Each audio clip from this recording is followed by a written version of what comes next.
നമസ്കാരം. മലയാളി വാർത്തയിലേക്ക് സ്വാഗതം. തേവലക്കരയിൽ 13-കാരൻ ഷോക്കേറ്റ് മരിച്ച സംഭവത്തിൽ അധ്യാപകരുടെയും KCBയുടെയും പഞ്ചായത്തിന്റെയും ഗുരുതര വീഴ്ചകൾ പുറത്ത്. പതിറ്റാണ്ടുകളായി വൈദ്യുതി ലൈൻ താഴ്ന്നു കിടന്നിട്ടും ആരും അനങ്ങിയില്ല. അപായ ലൈനിന് കീഴെ സ്കൂൾ ഷെഡ് പണിയുവാൻ നിയമവിരുദ്ധമായാണ് അനുമതി ലഭിച്ചിരിക്കുന്നത്. ഈ വർഷം സ്കൂളിന് ഫിറ്റ്നസ് നൽകിയതും മതിയായ പരിശോധന ഇല്ലാതെയാണെന്ന് കണ്ടെത്തി. പുതിയ സ്കൂളിൽ ചേർന്നതിന് ഒരു മാസത്തിനകം തന്നെ ദാരുണമായ അപകടത്തിൽ വിദ്യാർത്ഥി മരിക്കുകയും പല തലങ്ങളിലും സിസ്റ്റമാറ്റിക് വീഴ്ചകൾ പുറത്താവുകയും ചെയ്ത സംഭവമാണ് കൊല്ലത്തെ തേവലക്കര ബോയ്സ് ഹൈസ്കൂളിൽ നടന്നത്. പ്രാഥമിക അന്വേഷണത്തിൽ തന്നെ കനത്ത വീഴ്ചകൾ വ്യക്തം. പതിറ്റാണ്ടുകളായി സ്കൂളിന്റെ അകത്തു തന്നെ അതീവ അപകടാവസ്ഥയിലും നിയമവിരുദ്ധമായും വൈദ്യുതി ലൈനുകൾ നിലനിന്നിരുന്നു.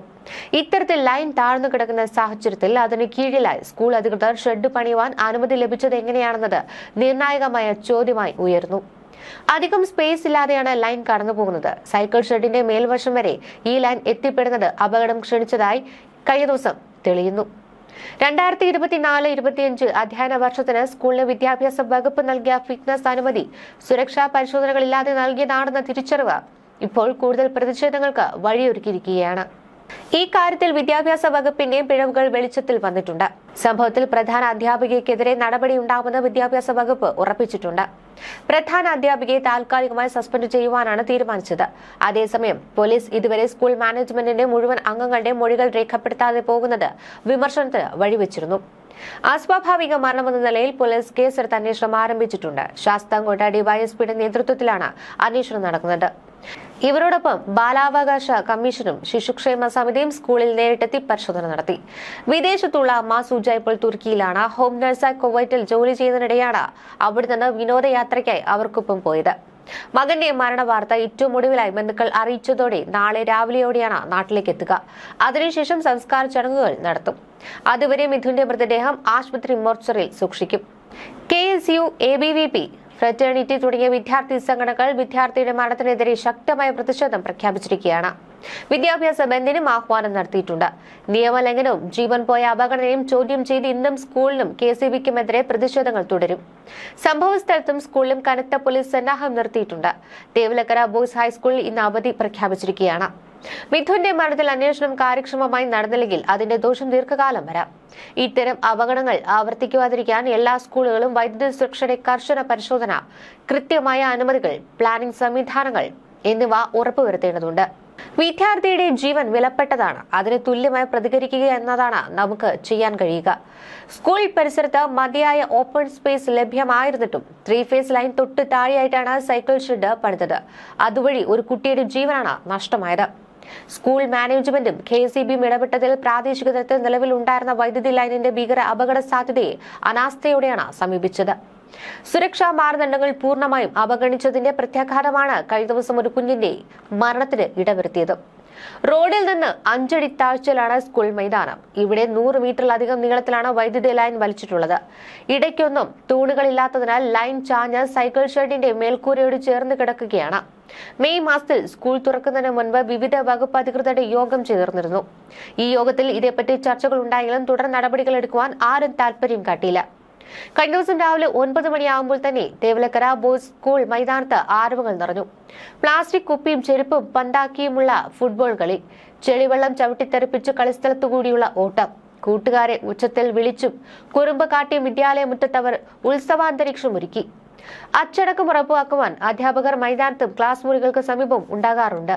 കഴിഞ്ഞ ദിവസം രാവിലെയും ഇതുതന്നെയായിരുന്നു സ്കൂളിലെ അന്തരീക്ഷമൊക്കെ. മൈതാനത്തോട് ചേർന്നുള്ള 8Bയിലും ബഹളത്തിന് കുറവൊന്നും ഉണ്ടായിരുന്നില്ല. ചെരുപ്പെറിഞ്ഞായിരുന്നു അവിടെ കളി. ആദ്യത്തെ അധ്യാപകൻ പോയതിനു ശേഷം രണ്ടാമത്തെ അധ്യാപകൻ വരുന്ന ഒരു ഗ്യാപ്പ്. ആവേശമേറിയപ്പോൾ ചെരുപ്പ് തൊട്ടു പിന്നിലുള്ള സൈക്കിൾ ഷെഡിന് മുകളിലേക്ക് വീണു. ചിരിമാഞ്ഞ മുഖങ്ങളായി ക്ലാസ്സിലാകെ. ചെരുപ്പ് ഞാൻ എടുക്കാമെന്നും പറഞ്ഞ് ആവേശത്തോടെ മിഥുൻ മുകളിലേക്ക് കയറാൻ തുടങ്ങിയപ്പോൾ ചിലർ വിലക്കി. മേൽക്കൂരയിലെ ഷീറ്റിൽ അവന്റെ കാൽ വീഴ്ത്തി. വൈദ്യുത ലൈനിലേക്ക് ചാഞ്ഞപ്പോഴും പിടഞ്ഞപ്പോഴുമൊന്നും അപകടങ്ങളിലാണ് കാര്യങ്ങളെന്ന് അവർക്ക് ബോധ്യമായതേയില്ല. കാര്യങ്ങൾ കൈവിട്ടെന്ന് തിരിച്ചറിയുമ്പോഴേക്കും അവർ ഉറക്കെ കരഞ്ഞു. അധ്യാപകർ ഓടിയെത്തി. മിഥുനെ താഴെ എത്തിക്കുമ്പോൾ ഭയമായിരുന്നു കൂട്ടുകാർക്ക്. പിന്നീട് മരണവിവരം അറിയുമ്പോഴും വിങ്ങലടക്കാനായില്ല മിഥുന്റെ ക്ലാസ് ടീച്ചർ റൂബിക്കും മലയാളം അധ്യാപിക സുനിതയ്ക്കും മറ്റ് അധ്യാപകർക്കും. അവന്റെ മുഖം മറക്കാനാകുന്നില്ലെന്ന് കൂട്ടുകാരൻ റിസ്വാൻ പറഞ്ഞു. നിമിഷങ്ങൾക്കകം ജനപ്രതിനിധികളും രക്ഷകർത്താക്കളും നാട്ടുകാരും സ്കൂളിലേക്കെത്തി. പിന്നീട് ആശങ്കയായിരുന്നു ആ മുഖങ്ങളിൽ. പ്രാർത്ഥനയും ആർവങ്ങളും ഉയരേണ്ട 10 മണിക്ക് വിതുമ്പലുകളായിരുന്നു ആ വിദ്യാലയമാകെ. 8B ക്ലാസ്സിൽ മിഥുന്റെ ബാഗ് മാത്രം മേശപ്പുറത്തുണ്ടായിരുന്നു. കണ്ടു നിന്നവരെയെല്ലാം അത് കണ്ണീരിലാഴ്ത്തി. മണിക്കൂറുകൾക്കുള്ളിൽ സ്കൂൾ പരിസരം പ്രതിഷേധക്കാരെ കൊണ്ട് നിറഞ്ഞു. ഗേറ്റ് അടച്ചതോടെ പലരും മതിൽ ചാടുകയും മറ്റും അകത്തു കയറി. പ്രതിഷേധവും ഉപരോധവും മുദ്രാവാക്യം വിളികളുമായി. പിന്നീട് റൂറൽ ജില്ലയിലെ വിവിധ സ്റ്റേഷനുകളിൽ നിന്ന് പോലീസ് സേനാ അംഗങ്ങളും സ്ഥലത്തെത്തി. മിഥുന്റെ കുടുംബത്തിന് 10 ലക്ഷം രൂപ നൽകുമെന്നാണ് കേരള സ്കൂൾ ടീച്ചേഴ്സ് അസോസിയേഷൻ സംസ്ഥാന president D Suneesh, general secretary TKA Shafi എന്നിവർ അറിയിച്ചത്. തേവലക്കര ബോയ്സ് ഹൈസ്കൂളിൽ 8ാം ക്ലാസ് വിദ്യാർത്ഥി മിഥുൻ ഷോക്കേറ്റ് മരിച്ച സംഭവത്തിൽ പൊതുവിദ്യാഭ്യാസ ഡയറക്ടറുടെ പ്രാഥമിക റിപ്പോർട്ട് ലഭിച്ചതായും ഇതിൽ അനാസ്ഥകൾ ചൂണ്ടിക്കാട്ടിയിട്ടുള്ളതായും മന്ത്രി വി ശിവൻകുട്ടി പ്രതികരിച്ചു. വിശദ റിപ്പോർട്ട് അടുത്ത ദിവസം ലഭ്യമാകും. ഇതിന്റെ അടിസ്ഥാനത്തിൽ കർശന നടപടി ഉണ്ടാകുമെന്ന് മന്ത്രി വ്യക്തമാക്കിയിട്ടുണ്ട്. കുടുംബത്തിന് എല്ലാ പിന്തുണയും നൽകുമെന്ന് മന്ത്രി പറഞ്ഞു. പാരിപ്പള്ളി മെഡിക്കൽ കോളേജിലെത്തി മന്ത്രി മിഥുന് ആദരാഞ്ജലി അർപ്പിച്ചു. ധനമന്ത്രി KN ബാലഗോപാലും ഒപ്പമുണ്ടായിരുന്നു. കളിച്ചിരികളുമായി വലിയ പാടം കിഴക്ക് ഗ്രാമത്തിൽ ഓടി നടന്നിരുന്നു മിഥുൻ. റോഡരികിൽ അങ്കണവാടിക്ക് എതിർവശത്തെ അതിവിശാലമായ മൈതാനത്ത് കാൽപന്ത് കളിച്ച് നിറച്ചിരിയോടെ അവൻ മടങ്ങുന്നത് മനസ്സിൽ നിന്ന് മായുന്നില്ലെന്നാണ് അയൽവാസികൾ പറയുന്നത്.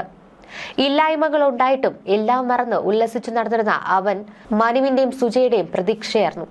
ഒരുപക്ഷെ നമുക്കൊക്കെ തോന്നാം, എന്തിനാണ് ഒരു ചെരുപ്പിന് വേണ്ടി അവൻ ആ മുകളിലേക്ക് വലിഞ്ഞു കയറിയതെന്ന്. പ്രാരാബ്ദങ്ങളുടെ നടുവിൽ ഒരു ചെരുപ്പിന്റെ വില പോലും അവൻ അറിയാം. തീർച്ചയായിട്ടും ആ വീടിലെ അവസ്ഥകളൊക്കെ കാണുമ്പോൾ തന്നെ നമുക്ക് മനസ്സിലാവും എത്രത്തോളം കഷ്ടപ്പെട്ടാണ് ആ കുടുംബം കഴിഞ്ഞിരുന്നതെന്ന്. അതുകൊണ്ട് തന്നെ ഒരു ചെരുപ്പിന് പോലും അവൻ വില കൽപ്പിച്ചിരുന്നു. അത് തന്നെയാണ് ആ ചെരുപ്പ് ഞാൻ എടുക്കാമെന്ന് പറഞ്ഞുകൊണ്ട് ആ മുകളിലേക്ക് പോയത്. പക്ഷേ അവന് ഇതുവരെയുള്ള ജീവിതം മാത്രമേ ഇനി മുന്നിലുള്ളൂ എന്ന് മനസ്സിലാക്കാൻ കഴിയാതെ മരണത്തിലേക്ക് പതിയെ നീങ്ങുകയായിരുന്നു. നിർമ്മാണ തൊഴിലാളിയാണ് മനു. പൂവറ്റൂർ സ്വദേശിയായ സുജ വീടുകൾ വൃത്തിയാക്കുവാനും മറ്റും പോയിരുന്നു. കായലോരത്തെ ഇവരുടെ ചെറിയ വീട് ഏത് നിമിഷവും നിലം പൊത്താവുന്ന ഒരവസ്ഥയിലാണ്. മഴ പെയ്താൽ മിക്കപ്പോഴും വെള്ളം വീടിന് അകത്താകും. അതുകൊണ്ട് തന്നെ മിഥുനും പട്ടക്കടവ് സ്കൂളിലെ 6ാം ക്ലാസ് വിദ്യാർത്ഥിയായ അനുജൻ സുജനും അല്പം അകലെയുള്ള അമ്മൂമ്മയ്ക്കൊപ്പമായിരുന്നു അന്തി ഉറങ്ങാറ്. ലൈഫ് പദ്ധതിയിൽ ഇവർ വീടിന് അപേക്ഷിച്ചിരുന്നെങ്കിലും ലഭിച്ചിരുന്നില്ലെന്നാണ് അയൽവാസികൾ പറയുന്നത്. മക്കളെ നല്ല രീതിയിൽ പഠിപ്പിക്കണം, ചെറിയൊരു വീടുണ്ടാക്കണം. മുന്നിൽ മറ്റു വഴികളൊന്നും തെളിയാതിരുന്നതോടെ മനസ്സില്ലാ മനസ്സോടെയാണ് സുജ താൽക്കാലിക വിസയിൽ കുവൈറ്റിലേക്ക് വിമാനം കയറിയത്. ദിവസവും മക്കളെ വിളിച്ച് വിവരങ്ങൾ അന്വേഷിക്കുകയും ചെയ്തിരുന്നു. കഴിഞ്ഞ ദിവസവും വീഡിയോ കോൾ ചെയ്തു മകനുമായി സംസാരിച്ചുകൊണ്ട് യാത്ര പറഞ്ഞു. തുടർന്ന് സ്കൂൾ ബസ് മിസ്സായപ്പോൾ മിഥുനെ സ്കൂളിൽ എത്തിച്ചത് അച്ഛനായിരുന്നു. ഏറ്റവും അവസാനമായി തന്റെ മകനൊപ്പം യാത്ര ചെയ്ത ദുഃഖം പോലും ആ പിതാവിന് അടക്കാൻ കഴിഞ്ഞില്ല. കുട്ടികളെ സംരക്ഷിച്ചിരുന്ന മനുവിന്റെ അമ്മ മണിയമ്മ തൊഴിലുറപ്പ് ജോലിക്ക് മറ്റും പോയിരുന്നു. 9:30യോടെയാണ് മിഥുൻ അപകടത്തിൽപ്പെട്ട വിവരം ഇരുവരും അറിഞ്ഞത്. ശാസ്താംകോട്ട താലൂക്ക് ആശുപത്രിയിൽ എത്തിയ മനുവിന് മകന്റെ മരണവാർത്ത ഉൾക്കൊള്ളുവാനായിരുന്നില്ല. അതുപോലെ തന്നെയാണ് പിതാവിന്റെ അമ്മയ്ക്കും. തന്റെ ഭർത്താവ് മരിച്ചപ്പോൾ പോലും തനിക്ക് ഇത്രയും വിഷമമുണ്ടായിരുന്നില്ല. തനിക്ക് തന്റെ ചെറുമകനെ വേണമെന്ന് പറഞ്ഞുകൊണ്ട് വാവിട്ട് നിലവിളിക്കുന്ന ആ അമ്മ ഏവരുടെ വിങ്ങലായി മാറി. വിദ്യാർത്ഥിക്ക് ഷോക്കേറ്റ വൈദ്യുതി ലൈൻ തിങ്കളാഴ്ചക്കുള്ളിൽ മാറ്റുമെന്നാണ് അധികൃതർ അറിയിച്ചിട്ടുള്ളത്. സംഭവത്തിൽ പൊതുവിദ്യാഭ്യാസ ഡയറക്ടർ വിദ്യാഭ്യാസ മന്ത്രി വി ശിവൻകുട്ടിക്ക് വിശദമായ റിപ്പോർട്ട് കൈമാറും. സ്കൂളിലെ പ്രധാന അധ്യാപികയെ സസ്പെൻഡ് ചെയ്യുമെന്നാണ് ഇപ്പോൾ പുറത്തുവരുന്ന റിപ്പോർട്ടുകൾ. സംഭവത്തിൽ അസ്വാഭാവിക മരണത്തിന് ശാസ്താംകോട്ട പോലീസ് കേസെടുക്കുകയായിരുന്നു. സ്കൂളിൽ പോലീസ് ഇന്ന് വീണ്ടും പരിശോധന നടത്തും. കൂടാതെ സ്കൂൾ അധികൃതർ മൊഴിയും രേഖപ്പെടുത്തും. കഴിഞ്ഞ ദിവസം 9:15 ഈ അപകടമുണ്ടായത്. ട്യൂഷൻ കഴിഞ്ഞ് സ്കൂളിലെത്തിയ മിഥുൻ ക്ലാസ് മുറിയിൽ സഹപാഠികൾക്കൊപ്പം കളിക്കുകയായിരുന്നു. ചെരുപ്പ് തകര ഷെഡിന് മുകളിലേക്ക് വീണപ്പോൾ ഇതെടുക്കുവാനായി ഡെസ്കിന് മുകളിൽ കസേരയിട്ട് മിഥുൻ അരഭിത്തിക്ക് മുകളിലുള്ള തടിപ്പാളുകൾക്കിടയിലൂടെ ഷെഡിന് മുകളിലേക്ക് ഇറങ്ങി. ചെരുപ്പിന് അടുത്തേക്ക് നടക്കവേ കാൽ വഴുതി 3 ഫേസ് ലോ ടെൻഷൻ വൈദ്യുത ലൈനിലേക്ക് വീഴുകയായിരുന്നു. സഹപാഠികളുടെയുള്ള ഉറക്കെയുള്ള നിലവിളി കേട്ടോടിയെത്തിയ കായികാധ്യാപകർ തടിപ്പാളികൾ പൊളിച്ച് ഷെഡിന് മുകളിലേക്ക് കയറി പലകകൾ ഉപയോഗിച്ച് രക്ഷിക്കുവാൻ ശ്രമിച്ചെങ്കിലും വിജയിച്ചില്ല. കൂടുതൽ അധ്യാപകരുടെ സഹായത്തോടെ ബെഞ്ച് ഉപയോഗിച്ചും ഇതിനെ വേർപെടുത്തുകയായിരുന്നു. പൊള്ളലേറ്റിരുന്നുവെങ്കിലും ശാസ്താംകോട്ട താലൂക്ക് ആശുപത്രിയിൽ പ്രതീക്ഷയോടെ എത്തിക്കുകയായിരുന്നു അവർ. പക്ഷേ കാത്തിരുന്നത് ആ മരണവാർത്ത. ന്യൂസ് ഡെസ്ക് മലയാളി വാർത്ത.